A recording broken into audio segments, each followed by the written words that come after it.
We handle more cases here than any other office in the city. And all our caseworkers have top credentials. Like Laurie here has a master's degree from NYU. And Danny's been recognized for his work in foster placement. Oh, don't forget about me there, sir. And this is Norm, a washed-up professional hockey player who was convicted of tax evasion. So they shoved him down our throat. Sir, he's always trying to work in that I was a hockey player. Restating the premise. Exactly. You have to do every week. Yeah, for the first year, everything is like a pilot. I've tried, but I just can't get through to him. Good for you, Danny. And we had a multi-layered premise. Very proud of you. Thanks. Oh, by the way, he smells like. He's not just a social worker. He's a hockey playing social. Oh yes, I did tax evader. Like a normal human being. But that went away after the first like 6-7 episodes. I mean, it was there, but we didn't have to play back to it. Yeah, it's like anything. It's just a bunch of guys. All the time you've worked here, you can't get past a little personal Unless it's hygiene Third Rock or problem. Hello, There's Mr. a constantly Can I help explained you? Your brilliance. Oh, I remember him. Yes. See, this is He smells bad, Laurie, right? pure reaction. Yeah, this is- nothing. That's how you. I don't know how you act, but That's she does this. She has to pretend there's a smell. If I did this, I would just hold my nose. That would be my move to indicate to the audience I smelled something bad. So this is the kind of guy you're talking about that we'd people the. Yes, it got more like him as time went along. Because as we know, social workers only work with people who are shabby. Yeah. I'm starving. I got to get a lunch. Oh, these people still look relatively Client normal. of mine, he's pathologically shy. Sure. Thanks, buddy. Yeah. You know, I'd wait for him. Oh, pathologically shy. That's Yes, my friend Fred Stoller. maybe Fred Stoller then. Sure. Great comic actor. Oh, that was And I used like to be a that. great comic. Hey, how's it going? There he Fred is. Stoller, there he is. Quiet. Oh, hey, listen. We brought him back for an episode. Pathologically shy guy. You haven't seen anybody around here like that, have you? I want to help. He was great at this. Hey, if you Had ask to me figure out nicely, his I'll own even take him language to for lunch. this. We'll talk over his problem there. Say, but they don't let us in. Hey, would you guys please be quiet? I got an incredibly shy guy over here, and I can't hear a damn word he's saying. I don't like people looking at me. Oh, he talked. Oh, continue to be quiet, but do not look at the incredibly shy guy, would you? Before the bar. Yep. Further, William. Like I said, that I would went never away have guessed after, that. after the fourth Area of season. mental health. What area do you have training in? Professional hockey. But it doesn't matter. You're so screwed up, basically anyone can help you. Oh, thanks. Can I get some ketchup, please? You are so good with women. I'm not. Sometimes a woman will You, not say you know? anything, We all and then you gotta don't have get to out there pay and her. try. That's right. All you need's a little That's why very often on confidence. sitcoms you'll see someone just come in, I'll tell you what. and then they'll try and act up a storm without that word, without any words. Double How takes. about her? What are you, nuts?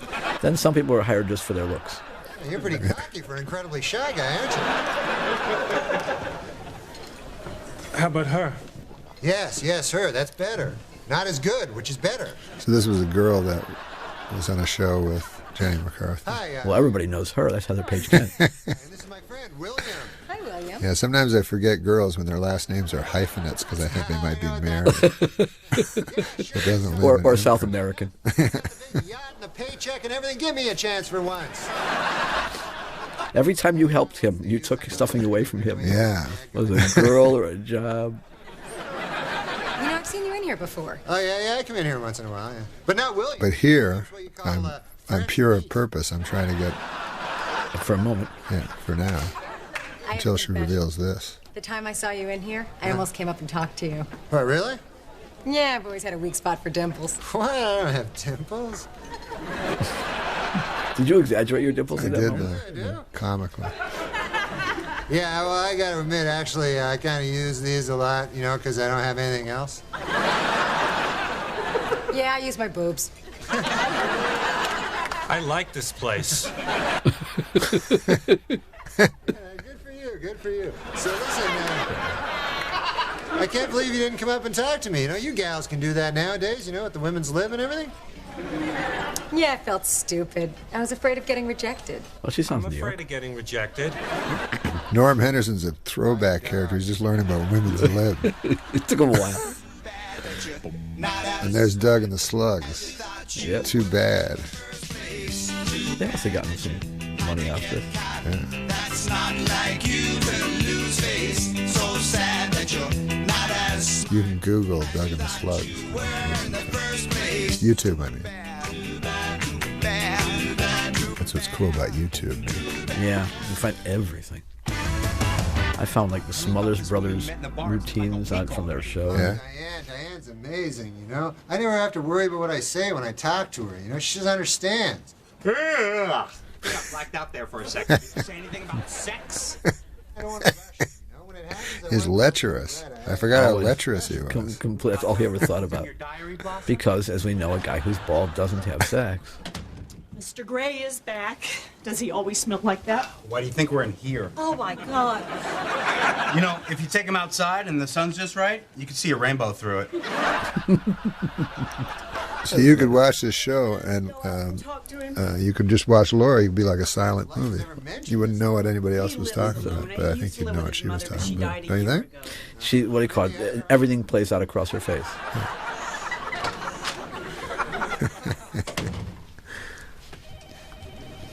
Hello there, Mr. Gray. Hi.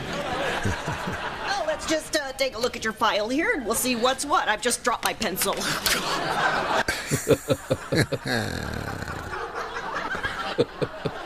Just wonderful. It's like he's made of onions. He makes her cry. Put our heads together. We can, but not literally put our. We know, but maybe we can figure out why that is. I can't get a job. She's electric. Stink. No, well, maybe just a little bit. Showering doesn't help. Oh, I don't shower. No, you wouldn't.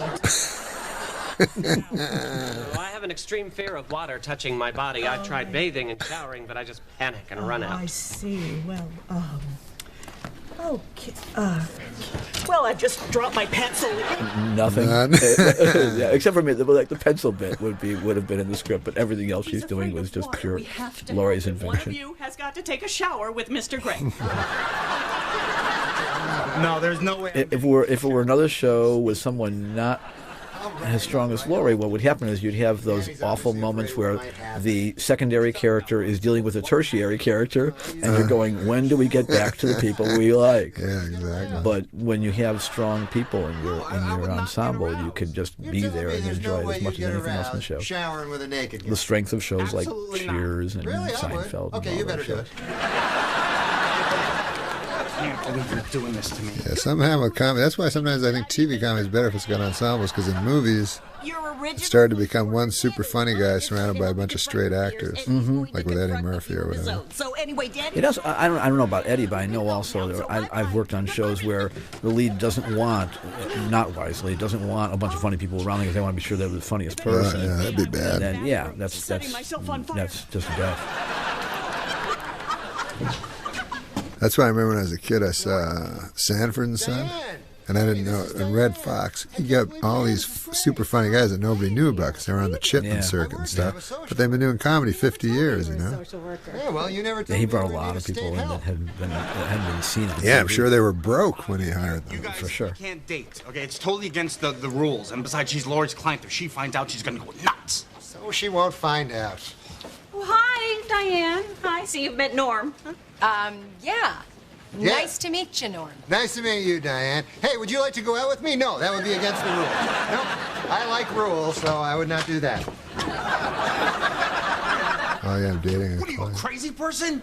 You get caught. You broke every rule of social work. What's the big There's a deal? great joke here. Before I knew she was a client. Norm, it's Coming a up, I dual remember this relationship, okay? Eventually, it's gonna lead to sex. Yeah, well, so what? Why can't I have sex with a client? Right here. Yeah. I mean, it's not like we're psychiatrists or undertakers. That's a good joke.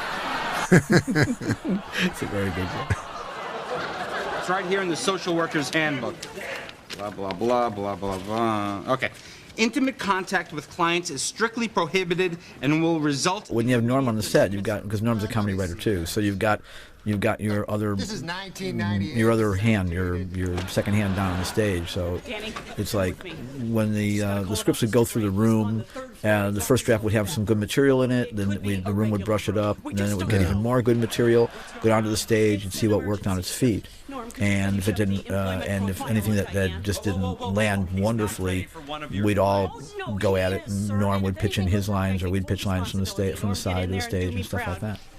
And on stage, you have to do like 2 scenes in a row sometimes if something doesn't work. That's the new 1999. So then in the second take, because I'm from do stand-up and stuff, and I'm not, so I would want to come up with something new because I'd feel like a fool in front of the audience. Right. And also I could do it with Laurie and Max because they didn't care. They were such good actors. If somebody changed a line to me, I wouldn't know how to deal with it. But Yeah, they were really used to just adjust. They can listen. Yeah. They could adjust on the fly. I thought you said Trouble was your middle name. Oh, no. It was also, we had, Norm's stand-up was so strong that we really had to, it would be very corny or very, it would be like anything that was lesser just wasn't acceptable. So we held a pretty high standard to ourselves. I have soft hands, but that's not the point. The point is, you see, I'm here doing community service, and if I get fired, I could keep those writers there till late into the night. You're right. Sometimes they hated me. Yeah, I first worked with Bruce on Roseanne. Remember we had the hours? Yeah. But I loved being there. I always wanted to stay there forever. And people always wanted to go home. And still, when people talk about shows, they go, "We get out of here by 5. It's a good thing." And I hate that. I know. What do you call it? The idea of saying that the joke is good enough. Yeah. And then trying to get out of there. Although at the end of my season on Roseanne, people were crying, having nervous breakdowns. But it advanced everyone's careers very well.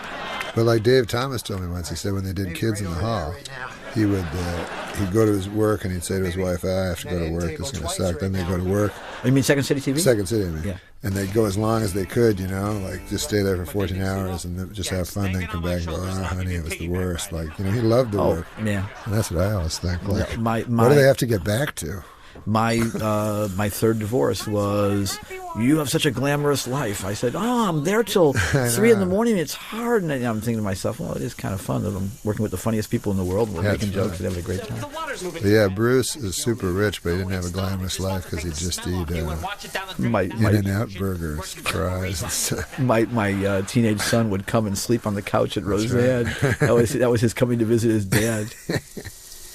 No good. No good. No. So yeah, this was a scene that grossed me out, but that's my own issues I have with my own sexuality. You're just gonna have to stand here, okay? I'm okay. I like that Ian's wearing a nose plug. Yeah. Now it's starting to feel really uncomfortable. It was fun. That's because we could do cartoony stuff as long as it was because the actors were all real. Okay? There are no devils in that water, okay? Put it with me.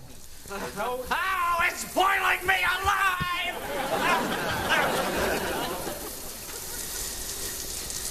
Also, because the show was at a social workplace, we could get like funny character actors, which usually means unattractive, which doesn't go to other shows. Right. And always a good excuse to bring somebody in. Yeah. That was one of the values of the social work. First thinking about right, that. absolutely. Eccentric character. I mean, really quick. Yeah, and you weren't bundled into they had to be a relative or something. Right. And I always just, when I was thinking of what would be a good place for you to be, I thought social work, you'd at least have, psychological discussions, intelligent discussions, and a place you could do smart comedy. You can have extreme characters. Yeah. There, I was doing a little John Cleese acting. Sometimes I just pretend to be another actor. Join us in the... Was it actually going through your head? Yeah, sometimes I did. Really? Did you say that?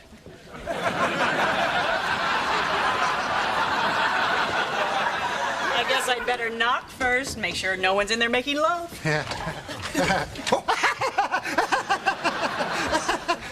Listen, Norm, she's so sweet. I can't lie to her anymore. I've got to make this right. What? Laurie, I've got some news. I know you might not like it, but I really feel I've got to tell you. This is going to be my last session. I'm not going to come in anymore. Oh, that's the bad news. Oh, that is bad, yeah. Diane, I'm gonna make a guess here. You came to me because you were having troubles with men and you wanted to start over, and suddenly everything's hokey-dokey. You met someone, didn't you? Yeah, I did. And he's wonderful. And that's why I don't need to come in anymore. Oh, well, if it ain't broke, don't fix it, I always say. Diane, I know you're... I think there's Walter Brennan in there somewhere. give you the benefit of the doubt. Laurie's interesting. I never realized this, but she acts differently when she's with a client because she's doing her job. Right, oh yeah. That wouldn't occur to me. Diane, you can't lie to me. What happened? You met some stranger, and the whole thing just started right up again, didn't it? The week of courtship, the sex in public places. I've never done anything this dangerous before, just like all the others, right? All the others? What, there's others? What the hell's going on here? Norm, now we try not to judge. No, I'm not judging. I just feel sorry for the guy she's going out with, that fireman, you know? I mean... Somehow these guys never catch on when the other person is talking about something and being very obvious. Lovely part of sitcom. Oh, no, I'm sorry, that didn't sound right. They can just make an odd face afterwards, but then something else comes out. Yeah, that's the worst when they have to make that face like, I don't get what you're saying, but okay, never mind. I'll go on for you. So that's the name of the guy, you, huh? Yeah, probably some sort of Chinese fireman, you. I'm sorry, Laurie. I'll explain later. No, you don't. You're gonna stay right here. You have just violated one of the most fundamental rules of social work by sleeping with a client, and you have betrayed my trust. There was always, even like on Roseanne, there was always a bit of Barney Fife in her. Oh, yeah. Following the rules was very important.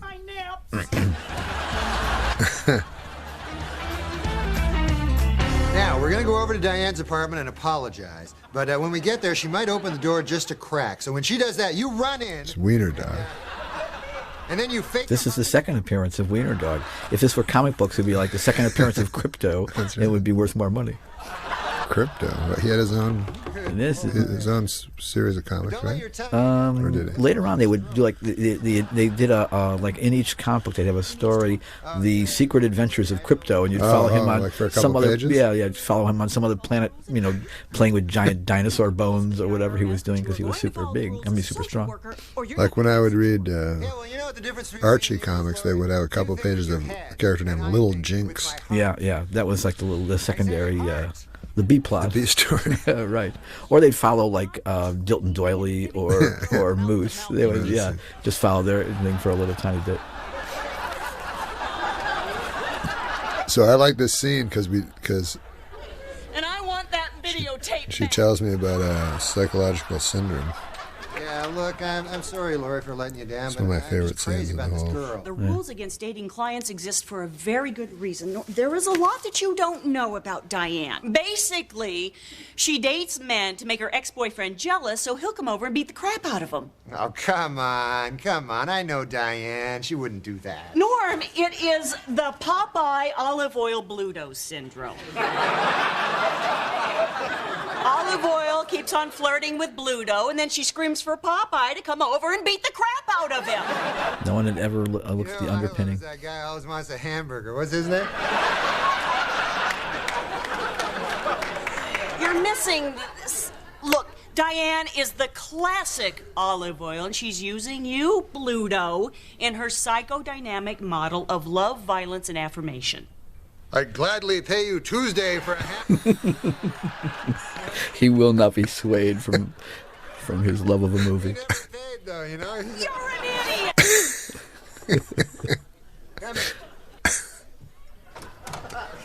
Oh, hey. Hi, Norm. Hi, Diane. I love looking into old comics. I don't know if I ever told you. I showed my daughter a Mutt and Jeff comic. Mutt and Jeff, yeah. And Mutt and Jeff used to sleep in the same bed. They did? Yeah, and it was because it was out of the 19-teens, actually, and there was, the depressions and things like that, or whatever, economic problems. And she looked at it and she goes, "They're gay." And I said, "No, they're just a couple of guys who live together." She goes, "Yeah, but they had a cat named Cicero." And I said, "Wait a second, maybe they are." Maybe we all... Here's like Laurie now. Going for it. Leaving. Run down the street yelling, "Howdy, I'm on fire!" She had to leave that wake behind. Yep.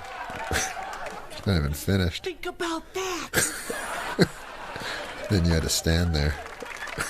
And wait for the applause to die down. I don't know. She has this crazy idea that you're trying to use me to make your ex-boyfriend jealous or something. I don't know. She said that? She thinks I'm still hung up on Joey? Yeah. That'd be sick. So yeah, Mutt and Jeff stayed in the same apartment. When you watch old Adabak and Costello's, I think I don't know if they were certainly in the same room, probably with twin beds or something. Yeah. It wasn't that uncommon during that a time. rooming house. Hello, Joey. This is Diane. And I was liking those old movies like this, Laurel and Hardy or Just one of my new books. Evan Costello or something. They'd have a nominal lead. He'd do the romantic stuff. Right. But they'd never get a girl, unless it was two fighting over the same girl, like in Bob Hope, Big Crosby. Yeah, like Robert Alda would come in. Yeah. He'd be the guy. And then in those comedies, it was great. Like you watch a Marx Brothers comedy or something, 90 minutes all comedy, but then 2 minutes a song. Yeah. You have to listen to a lady singing in a nightclub. A little slave for everybody. And the Three Stooges slept together in a bed. They did? The famous. Oh, they must have. Yeah, that's right. Right here at 228 West 20th Street, Hartford. That's great if you're so comical that you wouldn't even be considered a sexual. You know what I mean? No, it was beyond that. Yeah, and you wouldn't think of those with women or men. Like they're just so funny. Although before he left, he was... Yeah, the Three Stooges were definitely genderless. I barely remember them chasing anybody. Maybe Larry once in a while would get distracted and they'd hit him in the head if he looked at a girl. Yeah. I'm not even going to listen to their stupid problems anymore. Oh, now, no. Don't. You know you don't mean that. But you were making really good progress with your shy guy, right? Yeah. You know what? He's supposed to be here by now, actually. I wonder where he is. I don't have a lot of experience with women, but I have a really good feeling about this. It's a tag. Oh, this is a tag. He's moving. Oh, no. The 911 people said that even if he's moving, to keep doing it. Oh, okay. Here.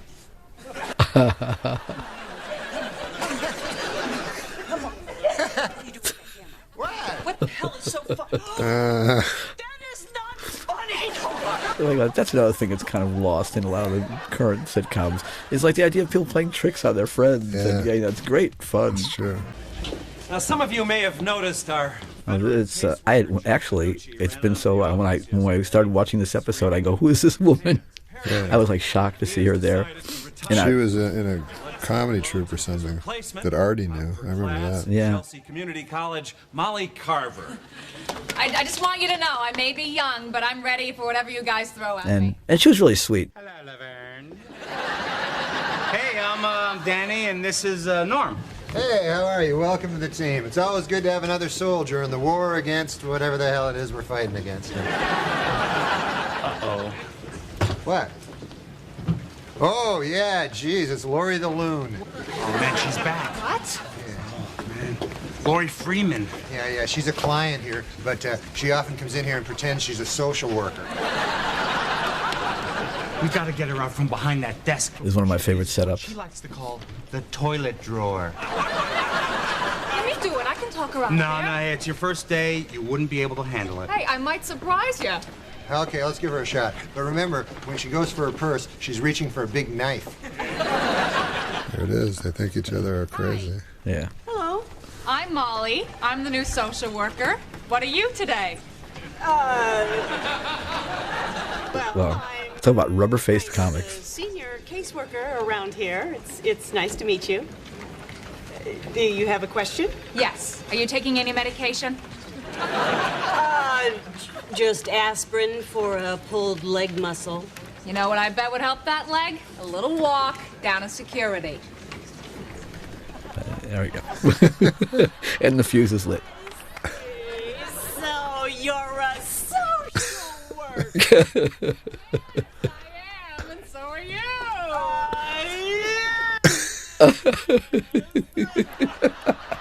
It's just wonderful. That is a good idea. Why don't we take... There's nothing better than when the audience is in. Oh, here's a little writing insight. There's nothing better than when the audience is in on the uh-oh. Sometimes you play it where the audience finds out the end and they go, oh, that was funny. But when they know something bad is going to happen and they're totally in on the joke, that always works great. And believe me, we debate that in the room endlessly. Should we reveal it before we... Well, no, don't say anything.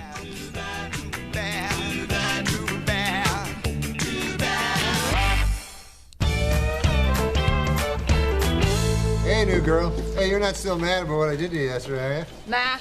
It's hard to stay Like fire you. Oh, I didn't mean that. Wait, I forgot what happens in this episode. This is Danny's dad.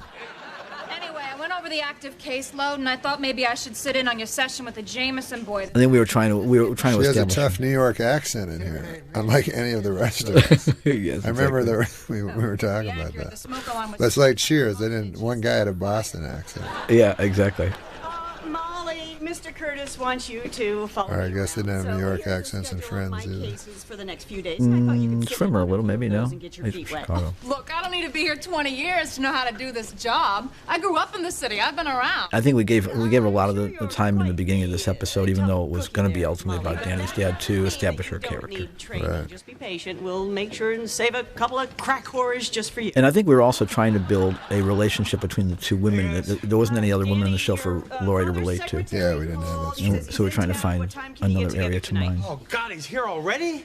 What's the matter? You don't want to see him? No, of course I do. It's just that, whenever we get together, it's always so stressful. But you know what? You don't want to hear about my problems. Oh, thanks, buddy. I was going to say that, but that'd sound bad. Again, another key line to the character. Go ahead, Danny. We've always had problems. I mean, he's this big macho man. He was disappointed when I became a social worker. He thinks it's a sissy job. But, Dad, you're never going to improve your relationship with your father unless you discuss these feelings with him. What, are you nuts? You don't discuss feelings with your dad? That's why God created moms. Also nice to say that this laughter was 98% right from the stage. We did the only time we had to... I remember sometimes we get complaints because they said the laugh track was too high, but it was because it did well. Yeah, exactly, because it was actually funny. Yeah. The only time we ever added anything was when, we had to take a take from the daytime when there was no audience there during, what we called a block and shoot. Then we might have to put a little bit on the end of a laugh to make it end naturally because there was no laughter sound in the actual take we were using. But aside from that, it was all from the real audience. That's why it's hard, to time these shows and stuff, because if we taped something outside and then would show it to the audience. Oh yeah, it was hard to know how much space to leave for laughs when we were editing the actors. Yeah. This is Jack Warden's first showing up. Yeah. It still works. So this is the great Jack Warden. Yeah. So the story here was they wanted us to hire somebody, so I wanted to hire Jack Warden because I did a movie with him and I liked it. The skybox is yours. We wanted to get a super macho guy. Oh, well, macho. thank you, sir. It's a great pleasure to meet you. He wanted $50,000 and then it wanted to pay $1,500 or something. Yeah. So you and I paid him, remember? Yes, that's right. That's right. He was paid out of our pockets. Oh, Laurie? But it was key to have him. Yeah, he made the whole thing. You need the right kind of guy to totally fool you. And he brings a lot of he brings a lot of baggage in with him. Once he gets a woman in his sights, sir, she's all but mounted. On a wall, sir. Isn't that right, Laurie? Yes, yes, I am. So here's an interesting thing about Jack We Warden. just started dating recently. Bruce? Yes? Tell me, dog. He, at this point in his life, he was a great actor, but he couldn't remember anything. Yes. Any lines. So at one point, the director was Michael Lesack. Right. He in his younger career, he was on Broadway. He was the man in the glass booth. He played it. Oh, that's right. Yeah, so he talked for 3 hours in a row or something. Right. So anyways, he's a kind of a tough old guy, as you can tell from this, Jack Warden. And he couldn't remember his lines, and it was frustrating him awfully. Yeah, I remember. And the director came. He was sitting there tired, because he tried to do the same line 4 times, and the director said, I didn't think it was possible, but my father seems to like Michael Lesack, the director, said, Jack, you're doing good, Yeah. Don't worry about it. Everything's going to be all right. And then Jack Warden said, don't bullshit me, kid. You don't bullshit me. He also... You didn't want to hear that. Also, if you watch him, he had bad knees. So yeah. you'll notice he hangs on to every piece of furniture or wall as he moves around the room. Yeah, he had shrapnel in the Yeah. He had some bad knee injuries. And yet, when the camera was on, when he did it was all there at least once for every performance, because you could never tell. It was edited together in a way totally smooth, and he looked great. His acting ability was not diminished at all, as long as you remember the words. Yeah. And when he couldn't remember, he'd count on his acting to keep him going. Yeah. Until he remembered. Right. Get my inhaler. I like the fake hockey game reflection we put on the glass there. So this is the big moment. Yep. Yeah, I got to tell you, Norm, you're a very good influence on my son. And this is the reveal. because he's a very manly man. Interest in sports And then I'll do my cigar take. Yes, it's coming. It's kind of a Triumph the Insult Dog take. This was before. This was like, yes. like Burl. That's where Triumph got it from. It was Burl. I can see you're keeping pretty good shape yourself. Or the Nairobi Trio. Exactly. Nah, don't be modest. Look at those shoulders. Yeah, strong back. Bring the cigar up. I'm waiting for it. Beautiful ass.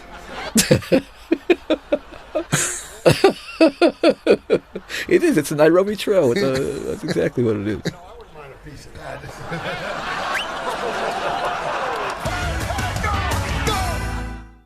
She's great sport. Great actor. Books that might help you identify some of the problems that we see around here. Laurie, I don't need books for that. I told you, I know people. You pick any client in this office, and I will tell you what their deal is. Okay, what about... There's, it's really interesting. If you watch the extras as you go through, it's like they started being kind of clean cut, and if you watch as you go along, all of a sudden it's completely inhabited by homeless people. On this show. Yeah, definitely. yeah. Well, now it just is as the episodes went along. I know. I'm surprised now looking at them that they're clean cut. Yeah, because it just changes to be a bunch of really bizarre looking homeless people later on. You'll see as you watch the episodes.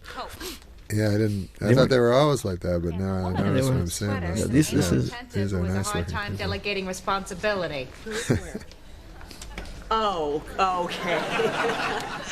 All right, I get your point. Tomorrow we will see about getting you a few cases of So look how beautiful Laurie is. Yeah, she's sweet and I'm cute. very taken with her. When I watch the show, I just look at her. Mm-hmm.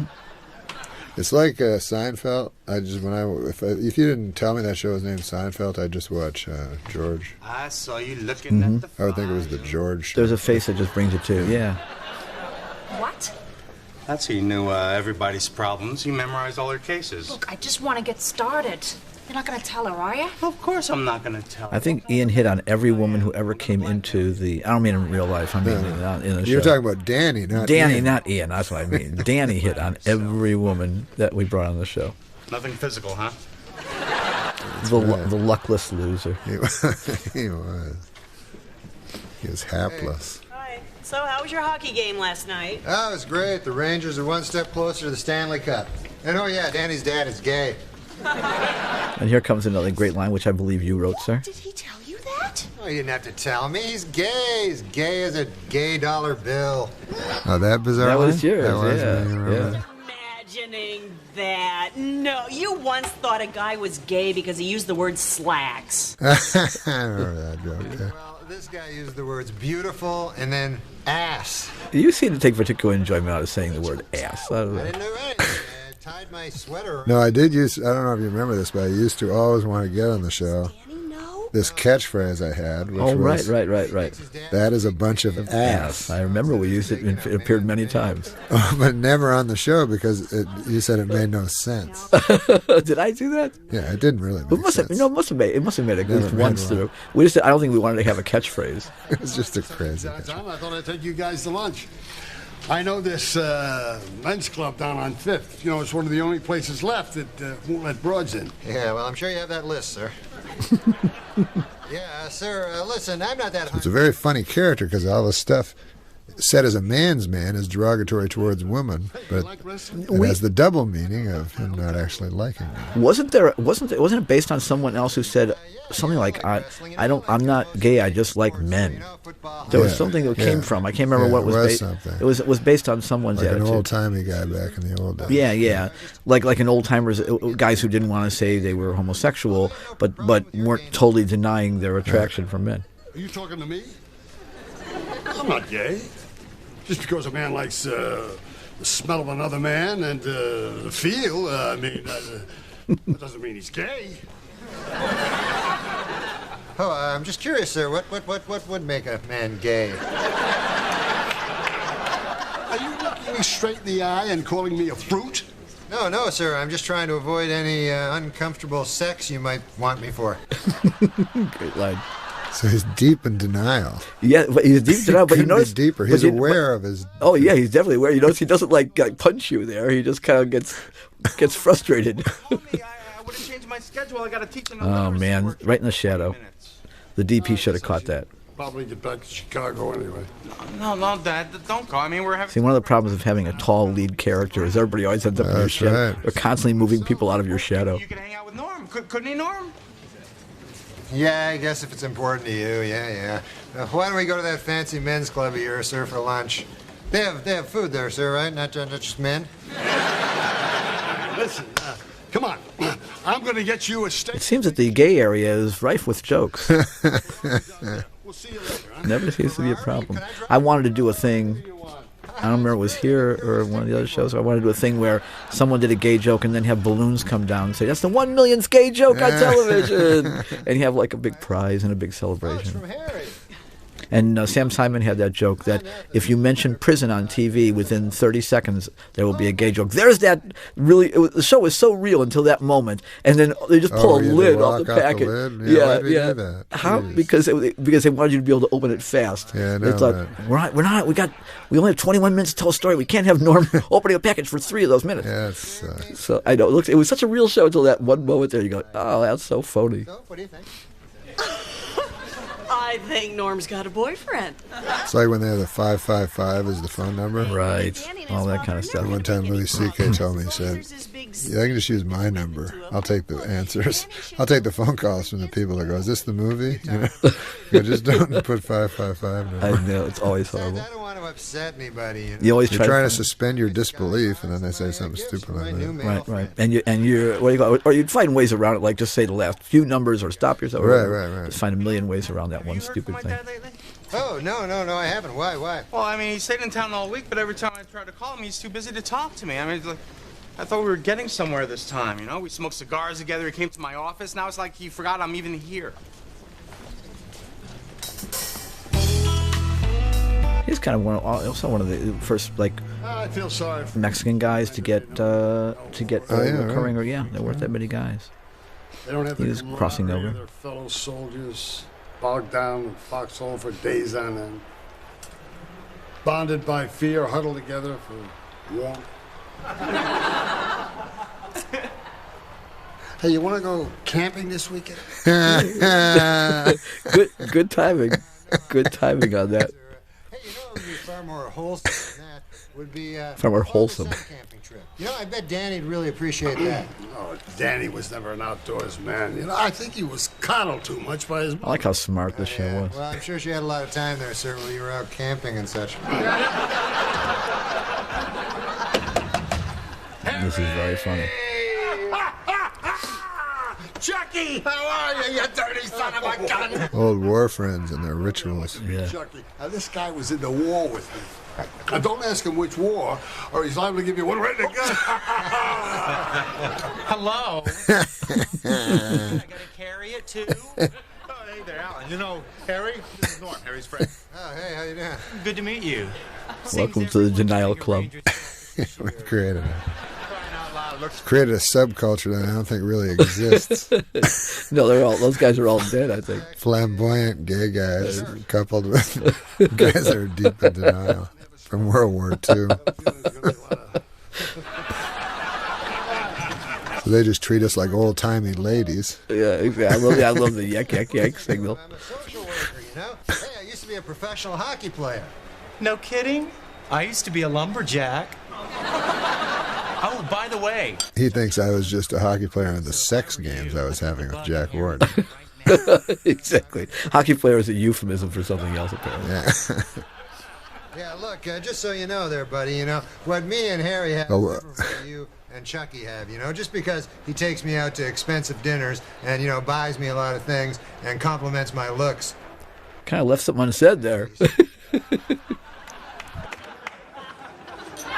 Norm? Huh? Danny! Danny, what are you doing here? You lied to me. Listen, you don't understand about me and Harry. You said you hadn't seen him all week, but the usher said you've been here every night with him. Don't fight it, honey. When the hair goes, they all leave. I can't believe it. You replaced me as his son. Danny, that's not true. Look, I'll tell you the truth. You want to know the truth? I've replaced you as a son. Yeah, that's the truth. It's not your fault, it's my fault. Of course he'd rather have you as a son. Come on there, Dan. No. It's true. I mean, So there was Danny. Ian often had a thankless role in this show. Yeah, he had having to be real. And the crying, sensitive guy. Yes, he's funny doing it. My He does it. hated when I'd cry. When I was a kid, he always used to. But he had to ground this one. Yeah, he had to find a place for it. Because well, you just let it out there, buddy. Oh, I feel so Yeah, in order for the audience to care, no, when you get to those moments, they have to be as honest as can be. Come on, let's get out of here, huh?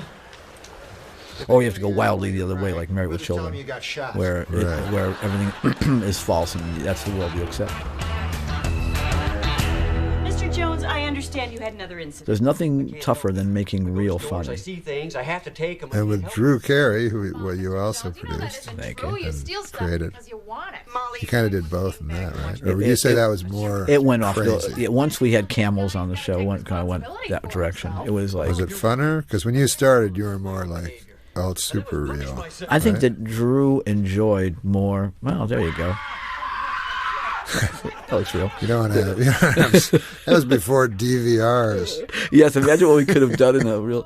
So, it was once you start going down that path of fantasy, then you kind of make a commitment. It's a slippery slope, and I think it was fun to be. Although the doing all that green screen stuff and stuff was a real tedious. A lot of work, but it was all coming off the time we spent on Roseanne, so we were always trying to find that balance. Real, right. Trying to find the balance between real and funny. And Bruce, when I first met him at Roseanne, he had, and this, I was thinking about this the other day, because remember you had your idea about your show about a pregnant teenager? Oh, yeah. Now it's become the in thing now. I know. I was always teenagers. about, That was like 15 unfortunately, years 10 or 12 years ahead of where I should have gone. In 1991, I pitched a show about an 11-year-old lesbian, and how she grows up, and it was like different stages in her life with her friends and everything else. And you got blacklisted for that. It was like we brought it to the network. The network said, "This is the best pilot we've ever done. There's no way we can air it." Yeah. And they said the sales department is ready to quit if this goes on the air. It was like, give me a break. See, what he really needs from you, sir, is to know that he's not a big disappointment to you. Dad? Danny, Norm here tells me I make you feel like a big disappointment. Oh, Dad, let's not go into this now, okay? Well, how could you even think something like that? Well, because it's true. I mean, you do it all the time. I'm not interested in the right things. I don't have the right job. I'm sorry I can't be a big man's man like you who's always going out with beautiful girls. Not beautiful, maybe cute. I had no idea you felt that way. Of course I'm proud of you. You're the greatest achievement of my life. So you're not disappointed in me? Of course not. You'll always be my little Danny boy. Thank you, Dad. Come on now. None of that. Okay, huh? all right. All right. Get your coat. I'm going to take you to lunch. Okay, sounds good.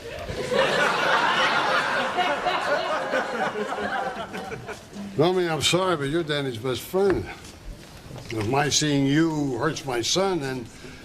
Also, with this show, your work on Saturday Night Live and your edginess of your work created an expectation for the show that if this show had been too soft, people would have been really, unhappy and disappointed in what they were actually seeing. They wanted this to be more adult. This is a great moment. Well, John, how can I help you? I'm 48 years old and I can't read. I'm tired of being in situations where I feel stupid.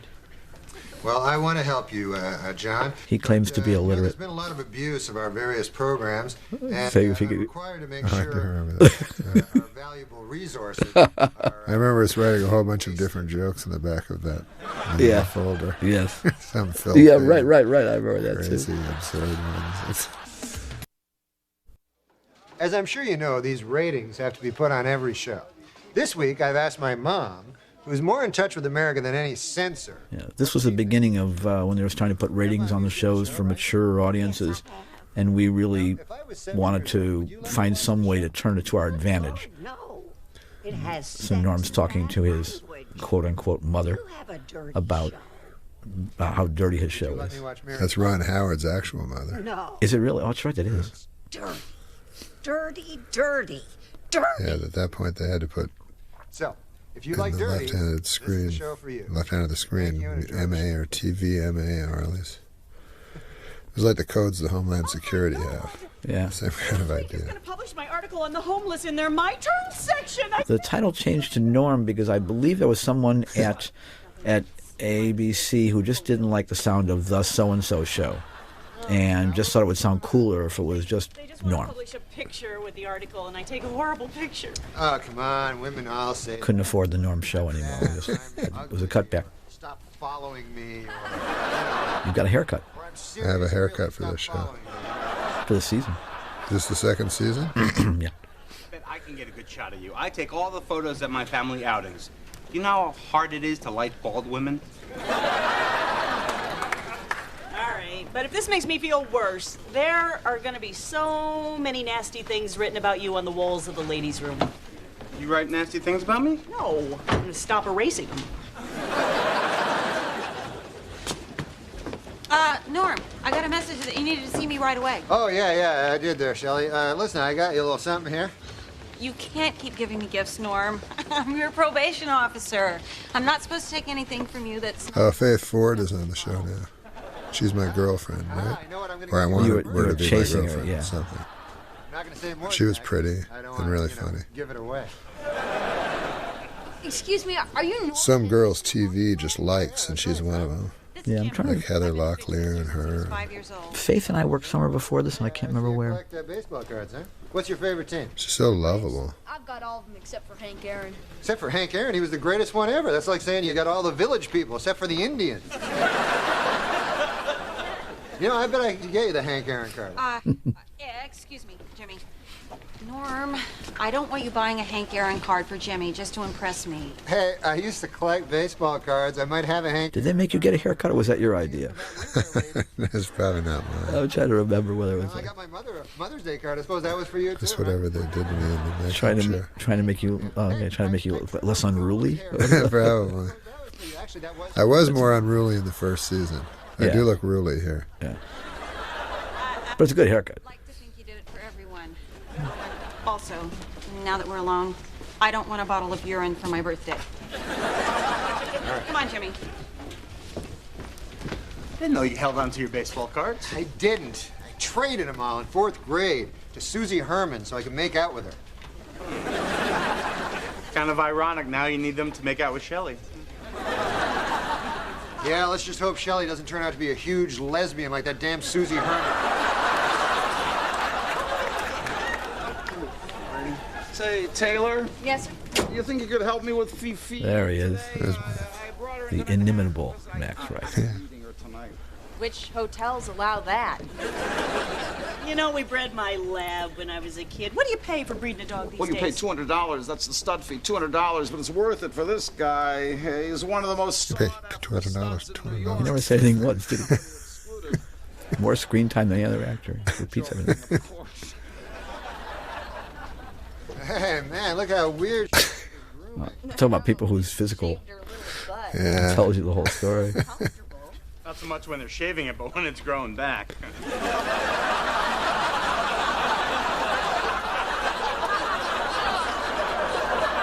I would guess. Hey, Norm, Wiener Dog comes from a champion bloodline. Why don't you try and breed him? Oh, hey, maybe that's a good idea. I could get enough money to get Jimmy a really great Hank Aaron card, you know? And Wiener Dog knows what to do. He's watched me many, many times. I wonder if you could get $200 every time Wiener Dog had sex. 200? Wow, that's more than us humans have to pay. This, if I'm not mistaken, is when I think I was involved in breeding my dog. Yes, you were, yeah. And I also remembered it as a kid that it was always this awkward moment. My father would be breeding our poodle, and there'd be some strange woman sitting in the living room while the dogs were in the kitchen, and we would just... It's a new make title. This is the opening. Yeah, the new opening. Bruce is like a genius at this. He did all the Drew Carey Phenomena dance routine. I love this moment when she gets dragged up. How good is that? And now we did 2 of these openings. One-eyed duck. Right. And Denby gets that one. We were like, we couldn't do The Simpsons. We couldn't do it every week, so we had 2 variations instead of endless ones. You respect her, she'll respect you. So I remember when I was a kid, just having these awkward people in the house and not knowing what to do with them. and while something very intimate was going on in the kitchen, howling and yipping. But this for me is one of the funniest scenes and one of my favorite scenes in the entire series. Yeah, this is great. This lady is hilarious. I'm Margaret Barrow. It's Margaret Dumont. Exactly. And that we even call her Mark. The son of champion Grand Mariner Wiener. Well, it's certainly delightful to meet you. Come on now, Wiener Dog, you get the short one, huh? Now, I love it. In here.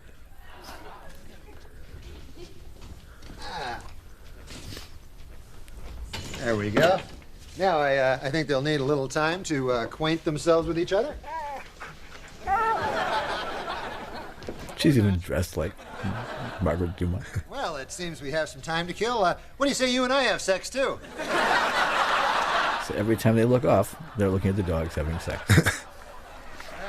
I'm just being silly, of course. Pig in a blanket?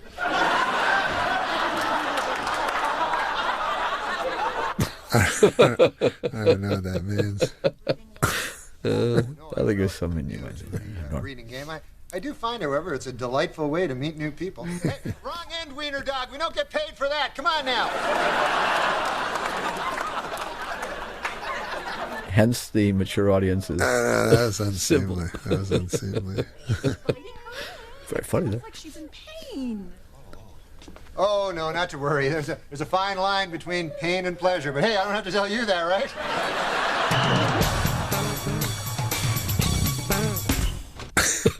I figure for a whore for no reason. Not just, but also like a sadomasochist. So it's... Here we go. Here's a legendary Super Dave. Yeah. Oh, well, that's very, very fun. Bob Einstein. Yeah. Let me look The at your classic least deadpan. Hank Aaron carpets. Kmart Legends of the Game series, $6. Yeah, well, the thing is, see, there's this 12-year-old boy, you know, and this woman would be really touched if I got him a good gift, you know what I'm saying? He's very funny when he talks about the girl. I remember this now. And about the boy, yeah. About the girl not being good looking. Right. So, the boy's stupid? Right here. What? Not too doesn't know anything about baseball? Oh, no, he's a huge fan. But I'm sure he'll appreciate that, right? Completely dry. How about the woman? Is she some kind of beast? What? She eat out of a trough? No, she's beautiful. You think this is a bad choice, don't you? You know what? I don't show this card to everybody. It's a 1954 Henry Aaron rookie season. $1,200.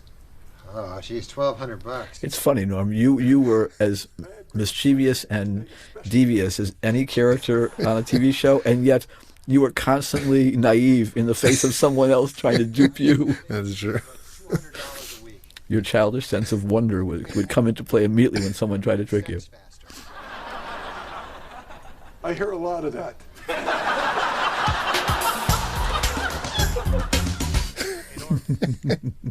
Pictures I took of Laurie? It's just hostile all the time. God, where'd you take this one on a rocket? I love this too. Oh, Laurie can't take a good picture. Pictures. She's so cute in real life. That was a great line. Your face is doing something so Really fast, smart line. the human eye can't pick it up. Hi, guys. What's up? Oh, the pictures are...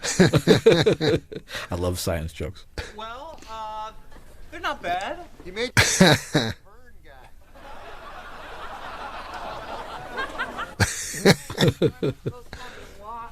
Played together nicely. Oh, great. Yeah, it's important for me to keep Wiener Dog on his fitness. But when she walks on stage, you just can't help but notice her. You know what? I'm not even swearing. That's really what they're called. Oh, I used to do a joke in my act. But I had a Wiener Dog. But every time we tried to explain to Norm it was a dachshund, he'd go, yeah, Wiener Dog. So we thought that would be a great name for it. Norm, could Jimmy use your bathroom? The bulimic support group just took a snack break and ours is all jammed up. Hey, Jimmy. Here comes a groan. Buddy. I got something for you here. Check this out. Bulimics always get a groan. It's like, oh, those poor people, they're throwing up. It's not a great image. Jeez, that's a big hug I'm getting over here. This is the best thing that anyone has ever given me. Oh, Carol O'Connor Why there. don't you continue hugging Norm after you go to the bathroom? Okay. Make sure you wash your hands there, huh? Now Shelley will like me. I can't believe you gave Jimmy Exactly. For my You've good been nice deed. to a child. that guy. He seemed really sensitive. Wasn't not enough that you have a dog. You're nice to dogs, but you have to be nice to a child do to that get her. insensitive stuff so you won't think I'm gay. And you're back. Look, I'm just glad that Jimmy likes the card, you know? If he's important to you, he's important to me, right? I think another secret to how fun the show is that everyone actually smiles or laughs when someone says something funny. I mean, Yes, in that's real good to life, do. you would, in real life, you may think a person's a jerk, but it'd still make you laugh, Yeah. and you still respond to it. And Laurie and Faith were really strong in that. Really? You're asking me out? That's why I could never like. That's what always bothered me about MASH, because Hawkeye was impossibly funny, and no one ever reacted to his 8 one-liners in a row that Right, well, Groucho Marx couldn't even come up with. And also, there was no laugh track, so it seemed inappropriate to. But very often on a sitcom, people will just they would just stare at the actor who said something funny until the laugh was over, and then pick up their line, which is not the way it really is. So everybody was encouraged to laugh and enjoy themselves. So there's the great Catherine Kinney from your sister show. Yes, from the lady who played Mimi. He won't do it. No, come on. I hate to miss the previews. Just So when you first, speaking of Drew Carey show, when you first had Mimi, I remember you telling me when she was in the makeup chair, you just kept having to go crazier and crazier on her. It was it was never enough, and everybody worried it was too much. And then I showed him a picture of an art school teacher that I had found, a teacher who taught art in a high school, and she had the exact same makeup. And I go, oh, okay, it's for real. Then we'll do it. So we made her look like this woman. It took 45 minutes. The first time took 2 hours for the makeup. Wow. Then 45 minutes each time when they finally got it down. Strong. We run with the wolves. maybe Wiener Dog just needs a rest. Is it really so terrible if you don't make extra money for a while? Yes, it is. The only reason Shelley likes me is because I got that kid that card, you know? And if I can't afford it, I'll have to return it, and then I won't have any chance with her at all. Oh, Norm. It's the same old story. Boy meets girl. Boy uses child to get girl. Dog stops having sex. It's almost a cliche.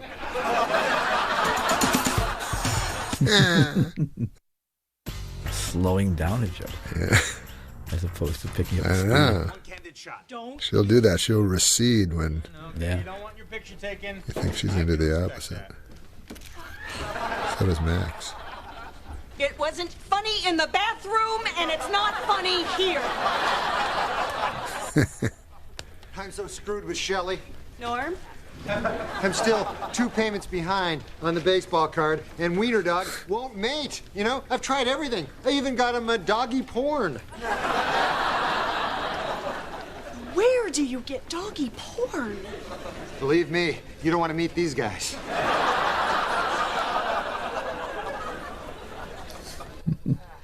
Hey, where you going there, Wiener Dog? Oh my God, Norm! Look at Denby's dog Fifi and Wiener Dog in the counseling room. Oh, hey, he's back in business. Attaboy, Wiener Dog. Well, I think once they started putting those little symbols on the screen, it was kind of a license, and we were on at 9:30. So there were different rules for 8 o'clock, 8:30, 9:30. By the time you were on at 9:30, you were much more in the clear to be lascivious. Okay, Wiener Dog, a surprise for you. It's your old friend, Fifi. This is also one of my favorite scenes in the entire series. Yeah, Ian's really funny in Make my passionate love to me.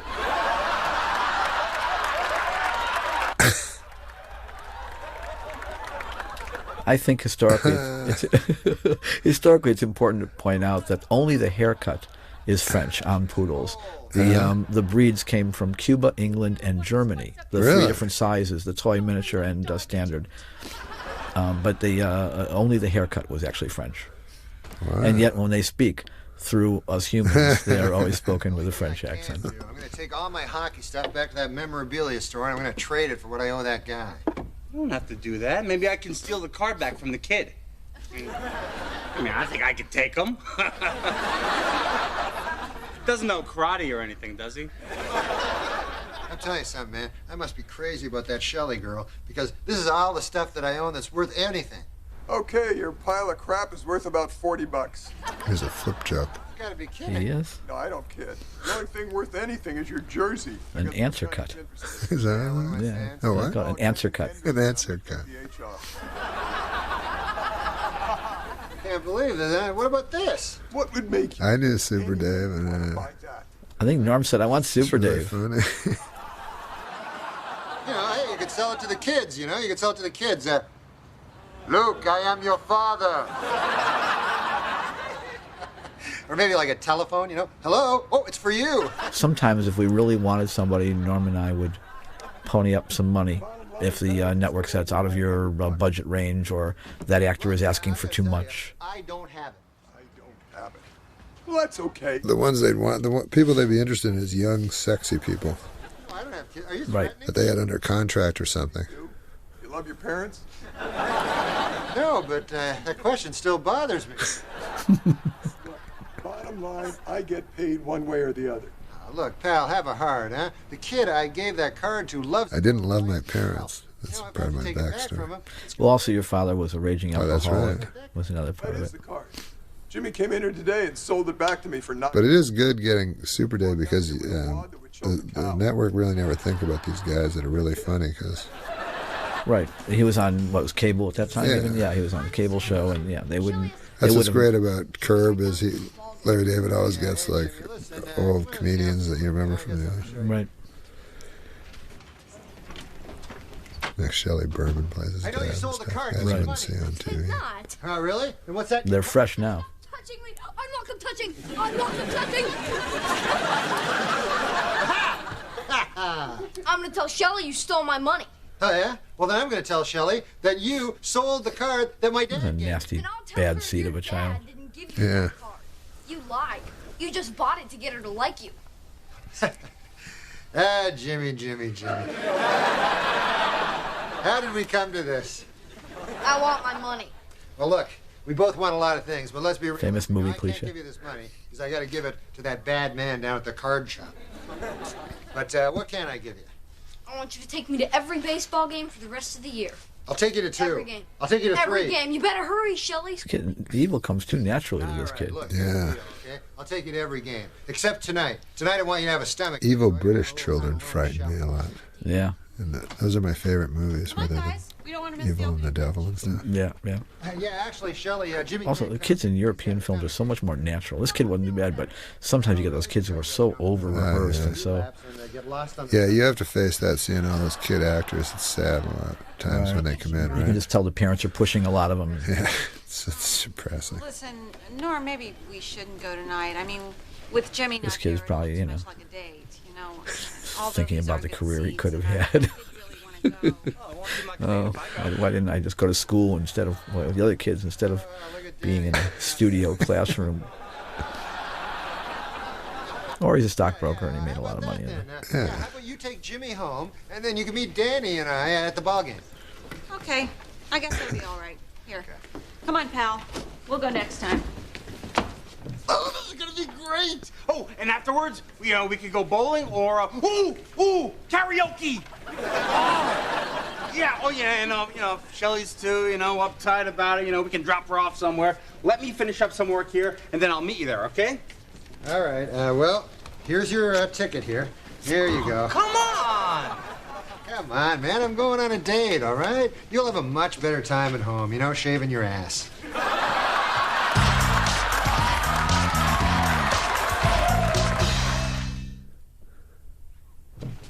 The new photos came and I got a great one of you. I don't want to see another picture of myself again as long as I live. Oh, hey, this is a great one, Laurie. I'm not looking at it. I'm not. I don't want to see it. This is actually kind of key to the series in that person, you would think she was really... There's a really nice moment between you and Laurie here. Oh, right here, yeah. That really just speaks a lot to the camaraderie and the joy. Because finding joy in a sitcom, when you have a bunch of cynical sitcom writers sitting in a room, finding moments that are just fun and funny, but full of like the joy and friendship. Right. Of course she's cute. I can see a little hair. I always had a very big crush on Laurie. I still do to this day. This is this week's rating. But we'd really like to help youngsters enjoy our show, so we've put together this cleaned-up kiddie version of tonight's episode. Enjoy. Hello, Like a Laurie. Twilight I Zone. brought this apple for you. Thank you, Norm. It looks delicious. Don't eat it too fast, or you'll get a tummy ache. That sucked. Well, now you know why we put the dirty stuff in. Thank you and enjoy the show. I like we didn't put a laugh track over that. Sex in the counseling room. Come on, Norm. I don't know. In the office? Yeah, absolutely in the office. You know, half the fun is the fear of getting caught, you know. That way, if the sex is no good, at least we got that fear of getting caught. You want a little something? Always digging into the psychology of the sexual. Kiss that Bruce. So at this point, obviously, Faith had decided to let you be her boyfriend. Yes. You know something else I just remembered there? I was eating some Count chocolate this morning. I think I may have bruised my tongue. Count Chocolate. It's my favorite. It's my favorite cereal. Still? Yeah. Hey, everybody, this is it. Councilman Krantz is on his way up. Laurie, we have a huge problem. Yes, I know we do. Can someone open a window, please? Smells like wet old people and spoiled milk. Sir, are you lactating again? I'm not in the mood. Listen, Laurie, your councilman's just arrived, and he's downstairs now. He's clogging up the lobby with his Mongol horde of cameras. It's like he's a balloon and you squeeze him to get dialogue to come out. Because it's always strained. One of these days, I'm gonna punch you so hard. Sir, I told you they were going to be shooting some footage for a campaign commercial. It's the only way I could get him up here, you know, so I could pitch him my job skills. He never stops reacting. Look, I'm helping people is all well and good, but I told you I don't want any undue attention paid to my office. That's the way people get fired. Well, you're quite an inspiration, sir. Normally, one would have to travel back to Vichy, France to find a man of your integrity. You know, you're lucky you're not a man. The audience was not full of Vichy French that night. They didn't quite get that one. We're expected to be so brave. Councilman Krantz! So these are... The great Michael Gross. Michael Gross from where he first wrote. That's right, from my earlier days. Tell you a funny Michael Gross story. Michael Gross was like, he was a consummate actor, and he wanted as much to do as he possibly could get, especially when you're in a show with Michael Fox was getting a lot of stuff. So, I remember he wanted a lot to do on this show. Yes, always wanted a lot of lines. And I remember during the table readings at Family Ties, if someone did a joke and either didn't do it well or didn't like the line, he'd say, I can do that. It wouldn't matter. It could be a Tina Yothers line. It wouldn't matter. He'd say, I can do that. I'll take that joke. I can make that one work. Love to act. The rest of that bridge with other kinds of poor people. He's great in the movie Tremors, too. Yeah. Well, he's such a solid actor. He can do anything. I've read it carefully, and I definitely don't think there's any way in hell we can do that. Why? But I think probably almost inescapable that he's Michael Keaton's father. I mean, Alex P. Keaton's father. I mean, it's like you can't get away from that on TV. Yeah, it's much better to be Alex Keaton. No, Yes. the guy who played his dad. If you're going to be stereotyped in a role forever, you're getting stereotyped as the father or the mother. Not at all, not at all. Oh, what if I were to do this? Obviously, we like those signs. Yeah.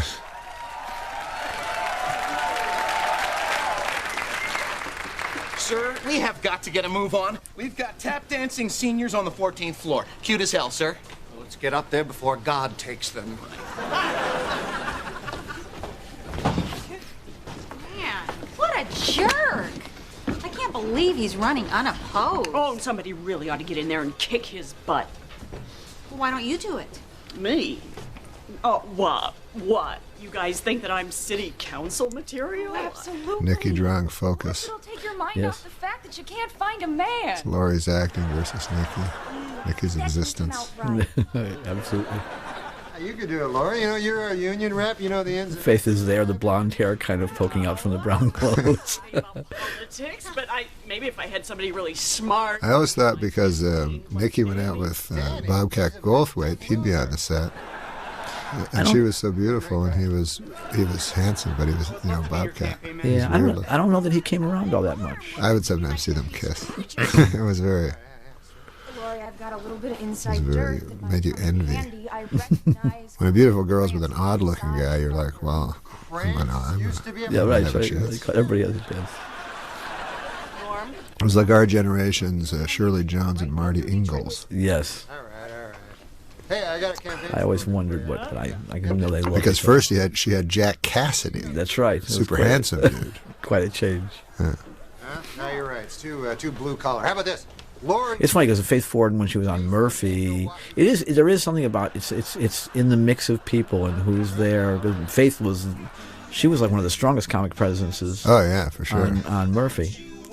But when you're trying to when you're building a show and you've got a variety of characters and people occupy certain parts of the atmosphere, like one person may have the sarcasm or one person may have the anger or whatever it is, then you're searching for another area for that character to work. Are you going to stand up this time? Right. No, you got missed this time too. Max could do it, but Laurie could do it even better. Mm-hmm. Physically taking the entire control of the room. Right. Oh, Taylor. It's Wiener Dog. Can't lose a Wiener Dog on camera. Close-up Wiener Dog wins. Supernaturally smart animal. Was Wiener Dog a nice dog to work with? But aside from her lack of qualifications, I might point out. It's weird acting with animals. Because you want to pet them and stuff and feed them, but they don't want you to do that. You can't be friendly to them. Right. They don't know who they have to work with next. You don't want or they may have to play a role where they're mean. I remember on one show I did, they had the same dog, but two different dogs of the same breed, but one was specialized in sitting stuff, and the other dog was specialized in walking things. So they'd bring, you wouldn't know which dog was which dog, and just switch them out. What's interesting is they have testing, which the people at home probably know what that means, but they show the episodes to people, and they always see what characters test well. And invariably, the dog would test the best. So of course, you just get depressed. The best testing sitcom of all time was one that it was a show about, and no joke, it was a show about orphans and nuns, and no one would say anything. It was they both tested to the roof, both the orphans and the nuns, and the show went on the air I think for like one episode or two episodes. Because you wouldn't stop the dial, even though you like those things. Yeah, you just can't turn it down on them. Yeah. Use code names. Okay. And amongst the poorest testing, it's like in live in Vegas, it'd be cooler to see a plate spinner or something. You know what I mean? Yeah. But on TV, it'd be the dullest thing ever. Right. What are you doing? I like this this kitchen. Cool. Of course, like in most sitcom kitchens, there's never an upstage chair. A downstage chair, right? Oh, yeah, never a chair facing the other direction, so it doesn't block the actors. Things are way better. Unless you're going to say there's a multi-camera for people who don't know that, which means that it's put on like a play. There's a kind of a proscenium front, and all the sets are lined up next to each other. The audience is there. This is filmed in front of a live television audience, which people don't say anymore, but it is filmed in front of a live audience, and that's where the laughs come from.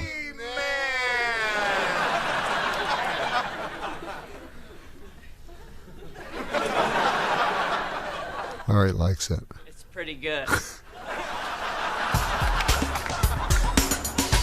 just want to start by saying. Now, that bar was called Chuffa's.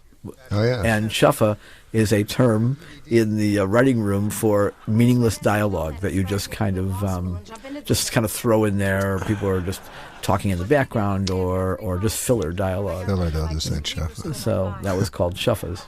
Because the actors in the background are all probably doing Chuffa. Yeah, we want you to have sex with them and videotape it. That way we not so much in this scene, apparently. Yes, we actually, what we would do is the writers were all down on the stage during tape night. And we had laughed at it during the week, or we wouldn't have left it in. We felt it was funny, or the crew would laugh at it. So you had a fairly good feeling for having it tested in the crucible. Then you get in front of an audience of quote unquote civilians who have different levels of taste, or different levels of what's funny. And if that group, which is usually made up of about 200, 250 people, didn't respond to a joke or responded to it poorly with a lot of silence, the writers would all huddle together and we'd come up with a line, or Norm would come up with a line. We'd run back and forth and try and get into consensus on what we wanted to do, and then we'd reshoot usually just that part of the scene, right, and just reshoot that piece of the scene with a new line. And the only thing about it that's a little bit false is that the audience would always laugh because all of a sudden something unexpected would happen. They'd see the scene again, and the line would automatically be different. They go, they'd laugh because they were surprised. So the new line would get that wasn't usually as good. We'd get a bigger laugh. We'd get a bigger laugh. But what you do is just have to sit there and just kind of carefully watch and be sure it's not just a laugh at surprise, but actually a better line. And if we didn't like it ourselves, we would just arbitrarily go in and change it again. And sometimes also it might not have been the line being funny enough, but because we as writers got too close to the scene, and then the audience would be a barometer of people who had never seen it, and so maybe we had jumped some logic or something because we were too close to it. Right. So we could do the same line having set it up better. You could actually do the same line again, and the audience now understanding the scene a little better would laugh. But that's probably not good either, though, because the people television had only seen it one time. And one of the writers, Lloyd Garver, would always say, "Well, they laughed. You can't take the laugh back." Right.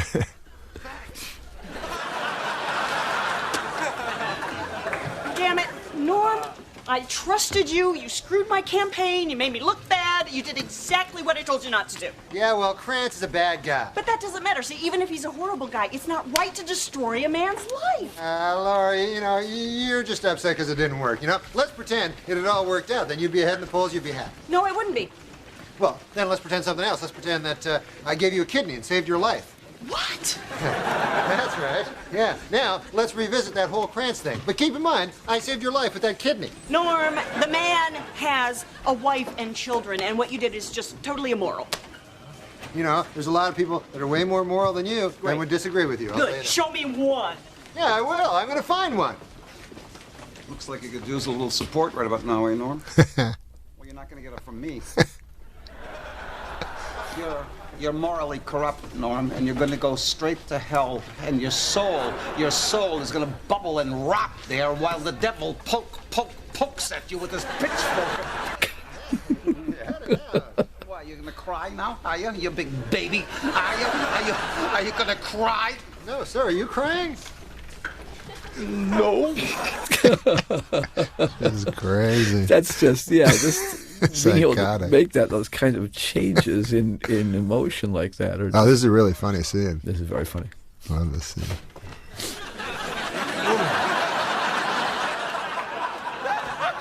You have to go in the other side. What? Why? So you don't know who I am. A little late for that, isn't it? I'm staring right at your face. Other side.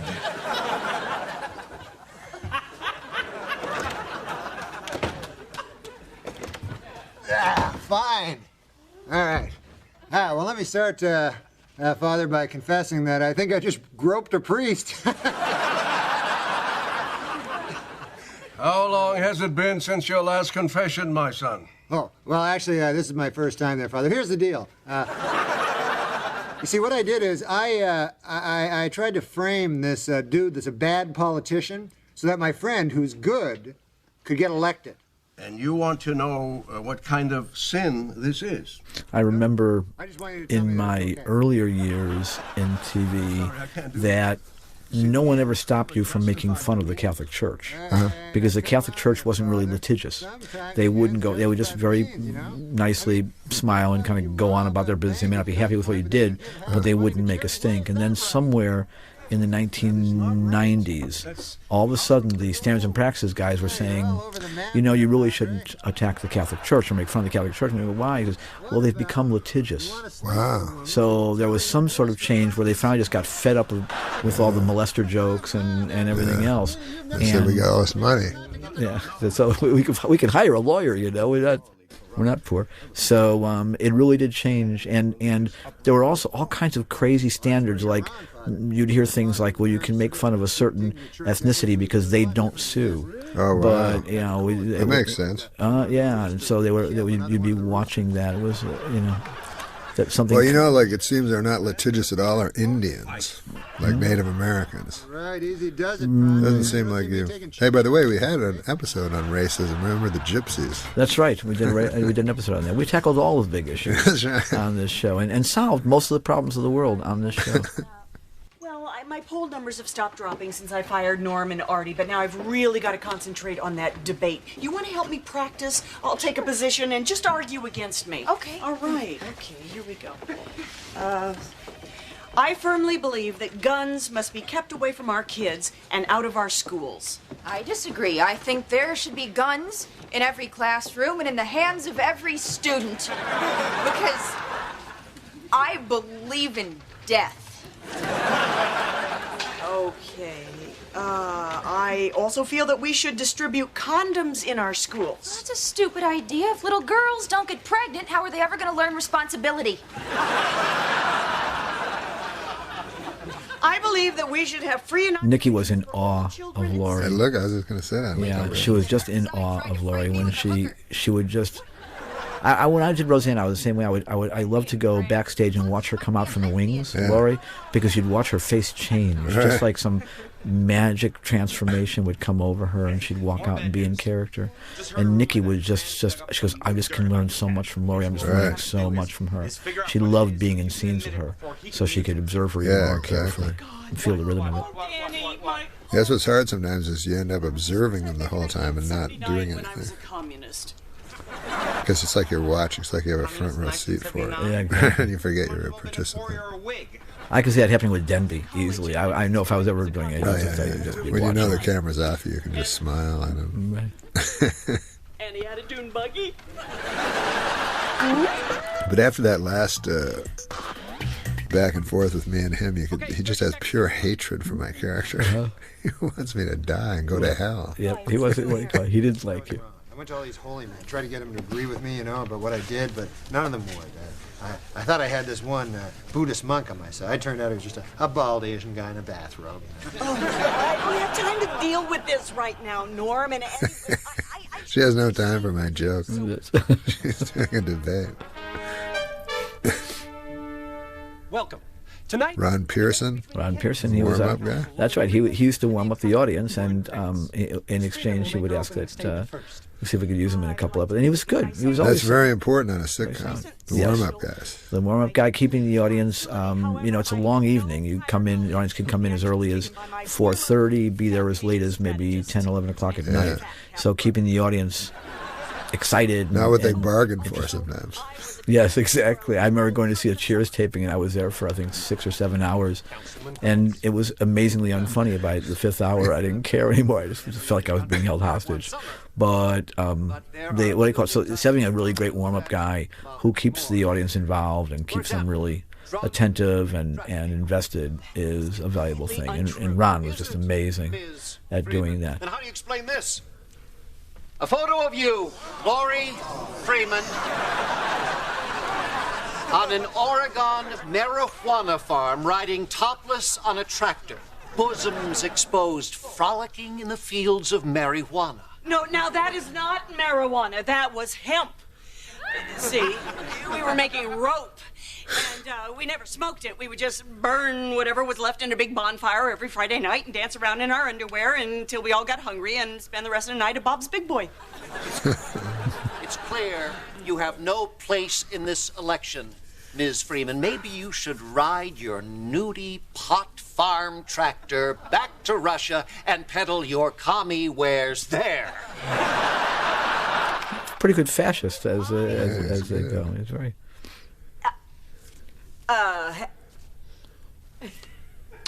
Go New York Knicks.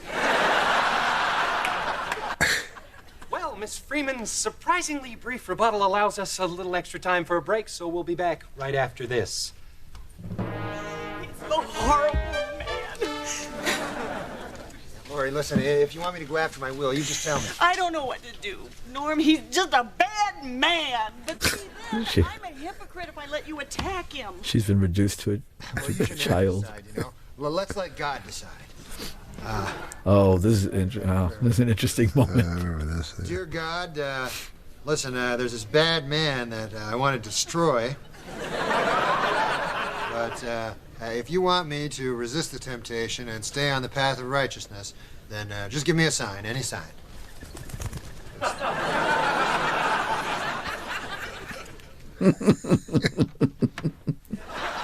That's a great moment. Yeah. God shows up in the sitcom. That's right. Uncredited. And I but he's ignore not him. He's not litigious. That's right. Laurie's 20 points behind in the polls. Now, what we got to do is get a videotape of Council. No, that's Abbott and Costello. pretty This much. was a great. We don't have it, but You just cut his remember the dog was inside him?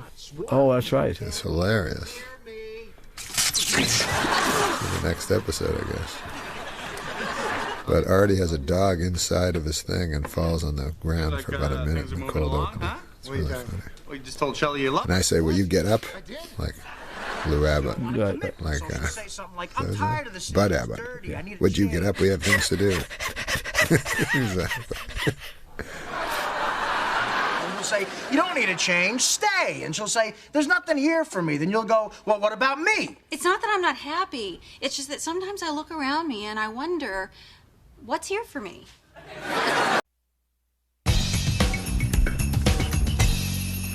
Come on, Danny, that's not how you do it. You know, tinsel doesn't just magically fall on a tree one strand at a time. You gotta do it like this. There we go. It's our Christmas episode. That's how tinsel falls in nature. Hey, Norm. Hey, Taylor. Hey, Norm. We love holidays because you have a basic episode you know you're going to do. You're going to do a Christmas episode, you're going to do a Thanksgiving episode. It's nice to have those. Angel on top of the tree. Oh, here we go. With here's the. They're a little more unkempt. Yes, and they continue this way for the rest. Yeah. And that guy at the back, I remember him. He was funny. He was always I was going to say anything, but I think you're going a He little was always the homeless guy with the hat. From a hobo from the 40s. Friendly to each other, singing in the streets. You know, lion lays down with the lamb, right? That's what the saying says. I'm gonna go to a zoo later and check that one out. Oh, Laurie, pick who you're gonna give a present to. It's Secret Santa time. Oh, yeah, I can't do it right now. I got a client. You know what? I may be out later, so I'm going to pick my person now. Okay? Oh, yeah, good. All right. Oh, I got myself. Oh, you gotta pick again. Okay. Got myself again. This is interesting. This story may have been inspired by that episode on Roseanne about losing the spirit of Christmas. Oh, I remember that. Yeah, that may have been subconscious. Well, I guess you got to, keep the person you pick. And this is where we find out that Danny has a crush on Taylor. You got a crush on her. He buys her a Christmas gift, and a Secret Santa gift that's I inappropriate. bet that Taylor is Oh, that's right. diamond in the rough. You know, I bet once she takes her glasses Inappropriate because of its extravagance. Exactly. Okay, I like Taylor, all right, but not just because she's beautiful. I mean, she's had to overcome a lot of stuff in her life, and she still managed to come out a pretty decent human being. Don't worry, if I see her, I won't say a thing, all right? Oh, hey, Taylor. Hey, Norm. This is also, I mean, it was a good runner for us, but it was also born of the trying to get characters interacting in a personal way with each other. They're obviously unlikely lovers, but it was one of those things where it gave us something emotional to play between them. Why can't I get... And she was good, and she was actually very good at playing someone. You could believe that she could fall in love with someone. Yes, because she was a sweet person. Right. I want to be Santa. Yes, I... This guy is a very famously funny little guy, or whatever you call him. He was good. Because I've seen him in a whole bunch of stuff since. I told you that could be done, but it's not as much fun for the kids to have Santa sit on their lap. That's because they've been raised in a culture that teaches them that taller is better. I am so sick of this patronizing treatment of little people, trying to keep the small man down. And you're always talking down to us like we're children. Oh, people don't talk down to you. People all don't talk down to you. Look, they could make me Santa if they just made everything smaller. The trees, the Santa throne, little presents. What about the elves? Oh, I found some people that are really small. I mean, they are much smaller than me.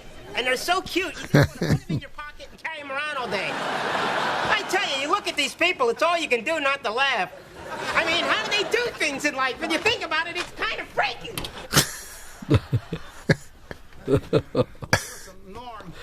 Norm, I've talked to the higher ups. Well, we certainly turned that subject on its head. We cannot have Christmas decorations. Why? Why not? Well, it's the separation of church and state, Norm. There are people who would be offended because they don't belong to this particular religion. What does Christmas have to do with religion? It's the birth of Christ, Norm. Really? Jesus Christ? Just take down the decorations, Norm. No, I can't do that, sir. You see, The one thing that you were definitely able to pull off is never quite sure. And there was actually a great joke about it. Yeah, you were never quite sure if you were joking or telling the truth. And then we had that one line from Jarkow where he said, "I don't know if you're stupid or I don't know if you're stupid or joking." And I try to mix it up. So. That's right. Too bad that you had to get caught. That's not like you to lose faith. I don't think we actually get hit. If she kicks him, you're going to get hit. Really? Oh, yeah. I think you get hit on this one. No. No. Maybe it's the next season. No, we altered them up. We made them both. We're just watching every other show. offended as long as I accommodate all cultures. That's why I've included the bogus holidays of all the other religions. Yes, we all look forward to the day when people of all religions, bogus and true, can live together in peace. Hey, amen to that. Hey, what do you want for Christmas? I guess a warm place to live. How about a Snickers?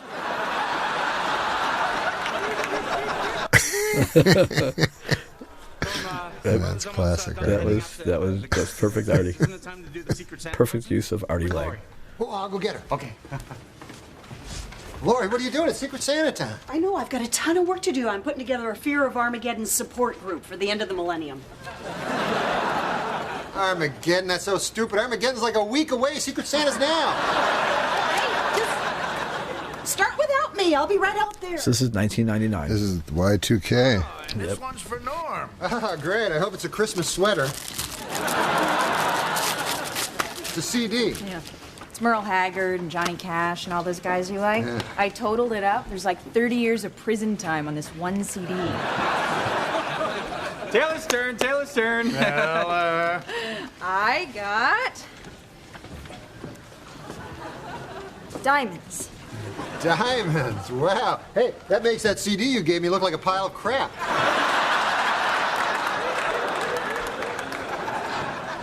I'm sorry. I know I'm not supposed to ask, but who is this from? Oh, well, we're not supposed to What night did we used to shoot on? We didn't shoot on, I think, Drew shot on, I want to say Thursday. Drew shot on Wednesday, so maybe we were on a Thursday. No, we're probably on a Friday schedule. Probably Friday. Yeah. Probably on a Friday schedule. So, general week would be we would table the script on probably on a Friday then, right? Right. And then have the Friday before. Hear what worked, didn't work, do some work on it that day, put it on its feet on Monday. Oh, yeah, we'd work on it that day lightly as we got the show ready, because it was pretty rough. Right. We couldn't do anything on show day. Right. And then rehearse it during the week, each day seeing a run through, and then altering it as need be. If it was a problem, it would be a story problem, and that would be a lot of writing. And then if it was just joke problems, that was pretty easy, and it was a matter of punching things up as it went along. At the 99-cent store. But I would say at ABC at that time was we rarely got any heavy story notes. No. They were pretty with us on this show. Here's a cheap bracelet. Say, Norm, why? And then, of course, a different director almost every week. I say these Christmas decorations are a violation of office policy? Sir, you have no grounds for complaints. I've included all the religions of the world. Oh, I see we're ready for the goat sacrifice. Norm, I'm not going to risk a reprimand. Sometimes we went for a broad joke. Like the goat sacrifice? Sometimes you just want to have a little bit I of don't fun. think there are any higher-ups complaining, you know? I think you're the one that's complaining. I think you're the Scrooge. That's right. Scrooge. I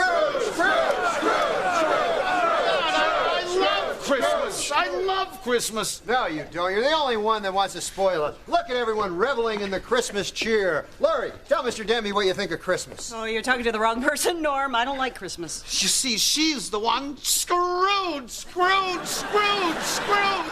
He tries to turn it on her. And no one joins. He's a balloon. He just deflates at the end of everything he does. And runs back to it. Goes right back to his office. Love Christmas. Come on, Laurie, don't you remember Christmas when you were growing up, you know? And you go downstairs and there's the presents and there's the tree and there's your dad all shaved and sober like a regular dad. I don't want to talk about it. I have got a lot of work to do, and clearly I'm going to get most of A little more history for the Norm character. Norm's dad was an alcoholic. Yeah, he had to be fractured somehow. Right. To explain Norm's misbehavior. Messed up, man. We got to help her. Why, what's up with her? She's lost the spirit of Christmas, and we have to get it back for her. Are you thinking what I'm thinking? No, I'm not thinking about fried chicken and hamburgers. All right, what are you thinking? Hammer and Costello. I'm thinking. We show Laurie the truth. It's also a little bit of the drip over of a couple of Drew Carey writers who are used to writing tons of fat jokes. Right. So they'd come over. Oh, we've got a fat guy here too. Okay, we can do that. We can go ahead and take shots at him being fat. How's that pressure-wise? Yeah, they were not the best breaking It's artists. great to have a costume, man. Huh? Yep. It's great to have Artie in a Santa suit. Quiet.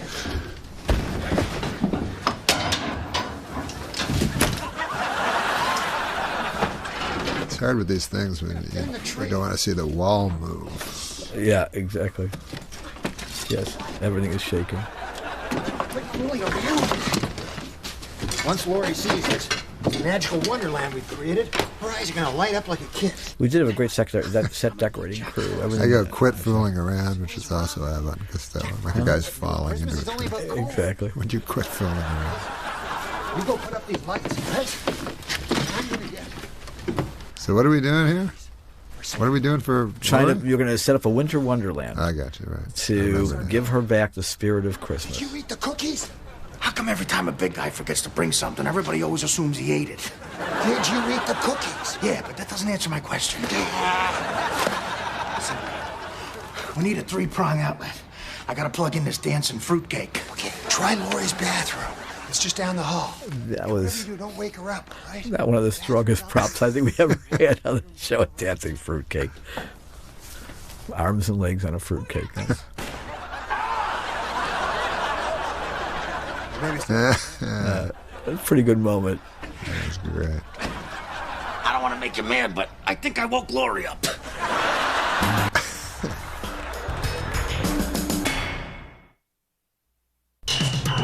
Santa gets shot. That's a great act, right? Yeah, can't beat that. Now we're going to... How long will it be till children see him? Exactly. Santa's going to be good to each one of you this year.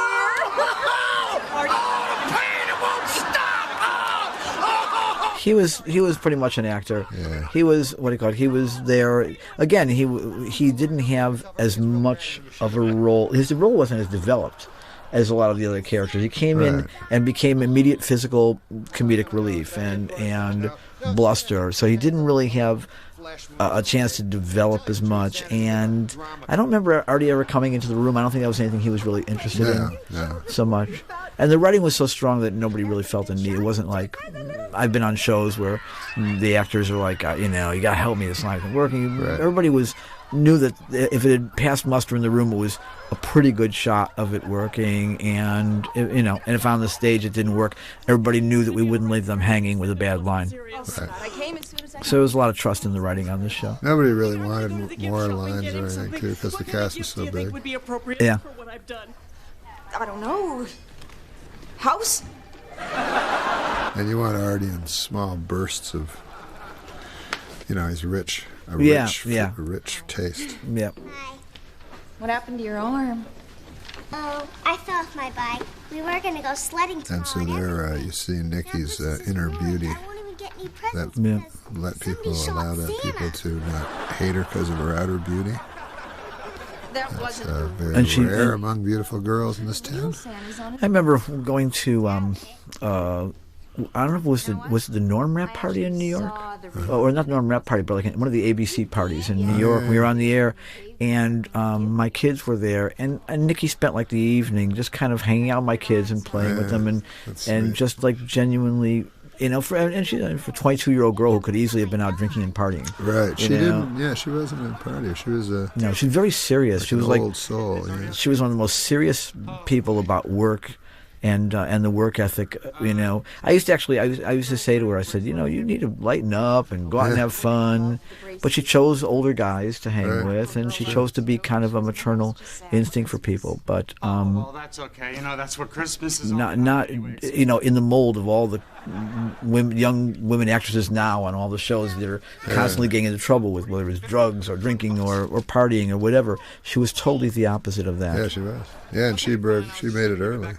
Yeah. Unhappily Ever After, right? She was actually performing since she was 8 years old. She was doing TV and commercials since she was 8 years old. So she kind of also may have skipped a childhood a bit with doing all that work. Yeah, hey, turns out she didn't like the bracelet after all, so here you go. What is wrong with you?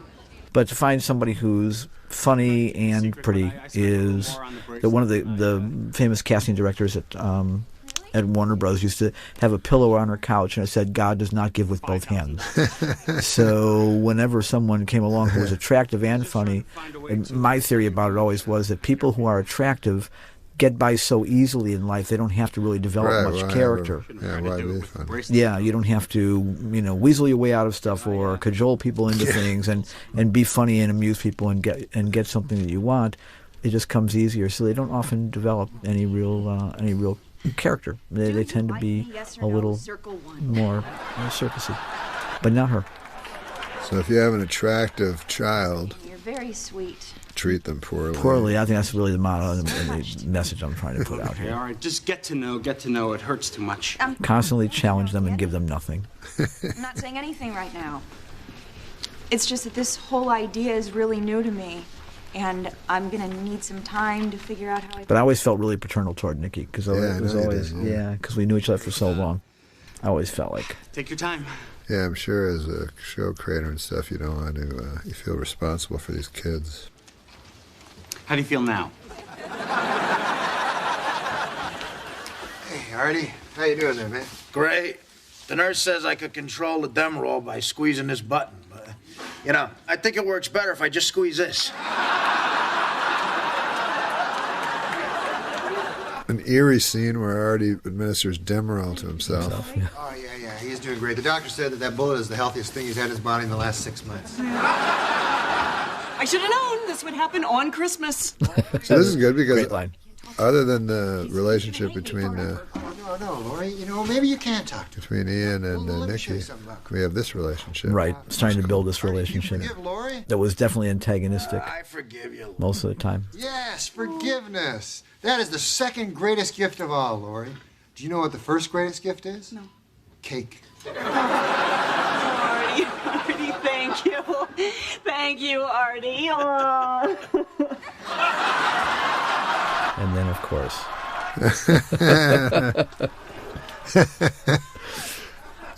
You shot me.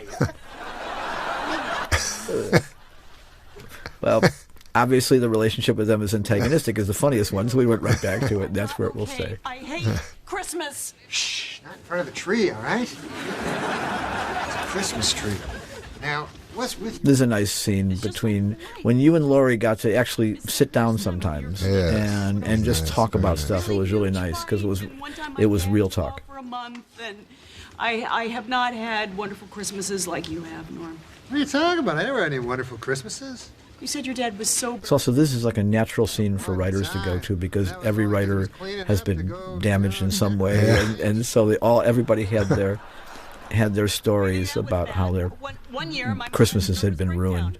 So she wrapped lights all around herself, stuck an angel on her head, and sat naked in the window. Well, at least your mother was home and you had something to put the presents under. Well, you didn't have a tree? No, I didn't have a tree. I didn't have a tree since I burned it down in 1972. Wait, so your whole house burned down? Yeah. Oh my God, the whole one-upsmanship of downmanship. You lived in a Hoboken? Sure. No, now you're just making it up. Maybe I am, but that's just so that you wouldn't win. Listen, the thing is this, Christmas. That was clever. We made it up rather than doing the regular. Yeah. You should try. In the writing room, my big thing was always try and subvert the form. We all do that. Cliche. Yeah, to subvert the form, drive the expectation that you're going to the same old place. But that's just built on the fact that sitcoms are generally so cliche that you always know what to expect. So you're doing jokes you win. based on people that have already seen sitcoms. Mm-hmm. Yeah. Oh, it eats itself a lot. I mean, also you've got writers who grew up now on sitcoms. True, yeah. So this is their frame of reference as opposed to Rob Abbott and Costello or those kind of things. This is also a really nice moment between you and Laurie. So I've done this by myself somehow? I don't know. Well, maybe Artie was... yeah, I guess you did. Oh, my... Look at that. Oh, he even put some green next to Artie's blood stain. I think we assumed that everybody helped you. Yeah, and that's not all. Easy bake oven. And now it's time for the greatest gift of the Christmas season. Remembering that her mother tried to kill herself by putting her head into an easy bake That's a oven. good joke. Yeah. That's a great joke. Oh, Merry Christmas, Norm. Merry Christmas, Laurie. See, Laurie? I think these moments allowed us to go to some pretty edgy places. Yeah.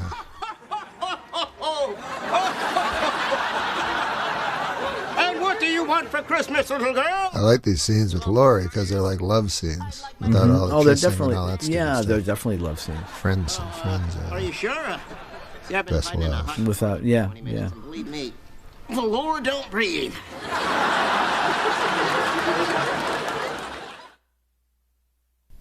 Nice episode. Yeah, that was a sweet one. Oh, I didn't watch this one. Oh, man. Yeah, you were so drunk last night. Do you remember when you put that lampshade over your head and your entire body? Yeah. I had to cover my eyes because I didn't want to watch you make a man out of the gingerbread boy. Hey, where's the bathroom? I gotta spread it. You go down the hall, it's the first door on the left. Oh, yes, we've set this up. Oh.